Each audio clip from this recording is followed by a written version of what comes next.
ವೈಭವವನ್ನು ವರ್ಣಿಸಲು ಬರುತ್ತಿದ್ದಾರೆ ಹಾಸನ ಶ್ರೀ ಆದಿಚುಂಚನಗಿರಿ ಆಂಗ್ಲ ಮಾಧ್ಯಮ ಶಾಲೆಯ ವಿದ್ಯಾರ್ಥಿನಿ ರೇವತಿಯವರು. ಅವರನ್ನು ಚಪ್ಪಾಳೆಯ ಮೂಲಕ ವೇದಿಕೆಗೆ ಬರಮಾಡಿಕೊಳ್ಳೋಣ.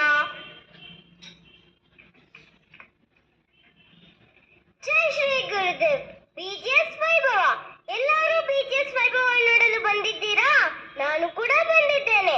ಅಂದು 2009ರಲ್ಲಿ ನಡೆದ 13ನೇ ಕ್ರೀಡೋತ್ಸವಕ್ಕೆ ಶ್ರೀ ಕಾಲಭೈರವನ ಸ್ವರೂಪಿಯಾದ ಶ್ರೀ ಶ್ರೀ ಶ್ರೀ ಡಾಕ್ಟರ್ ಬಾಲಗಂಗಾಧರನಾಥ ಮಹಾಸ್ವಾಮೀಜಿಯು ಆಶೀರ್ವಾದದ ಮಳೆ ಕರೆದಿದ್ದರು. ಅಂದು ನಡೆದ ಸಾಂಸ್ಕೃತಿಕ ಕಾರ್ಯಕ್ರಮ ಮತ್ತು ಕ್ರೀಡಾ ನಡೆಸಿಕೊಟ್ಟವರೇ ನಮ್ಮ ಶಾಖಾ ಮಠದ ಜನರ ಮೆಚ್ಚುಗೆಗೆ ಪಾತ್ರರಾದ ಶ್ರೀ ಶ್ರೀ ಶ್ರೀ ಡಾಕ್ಟರ್ ಶಂಭುನಾಥ ಸ್ವಾಮೀಜಿಯವರು. ಅಂದಿನ ನೋಟ ಹಿಂದೂ ಹಚ್ಚ ಹಸಿರಾಗಿದೆ.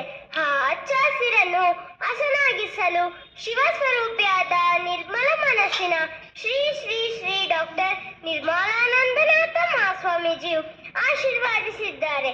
ಇಂದು ನಡೆಯುತ್ತಿರುವ 28ನೇ ಕ್ರೀಡೋತ್ಸವಕ್ಕೆ ಮುನ್ನುಡಿ ಬರೆದಿದ್ದಾರೆ.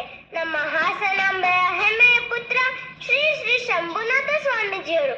ನಮ್ಮ ಎಲ್ಲಾ ಬಿಜಿಎಸ್ ಕುಟುಂಬದವರು ಸೇರಿರುವುದು ನಮಗೆ ಹೆಮ್ಮೆಯಾಗಿದೆ. ನಮ್ಮ ಕುಟುಂಬದ ವೈಭವವನ್ನು ನೋಡಲು ಕಾತುರರಾಗಿದ್ದೀರಾ? ಬನ್ನಿ ನೋಡೋಣ. ನಮ್ಮ ಬಿಜಿಎಸ್, ನಮ್ಮ ಹೆಮ್ಮೆ. ಜೈ ಶ್ರೀ ಗುರುದೇವ್. ಬಿಜಿಎಸ್ ವಿಜೃಂಭಣೆಯನ್ನು ವರ್ಣಿಸಿದ ರೇವತಿ ಅವರಿಗೆ ಧನ್ಯವಾದಗಳು. ಎಂತೆಂತಹ ಕಸರತ್ತುಗಳನ್ನು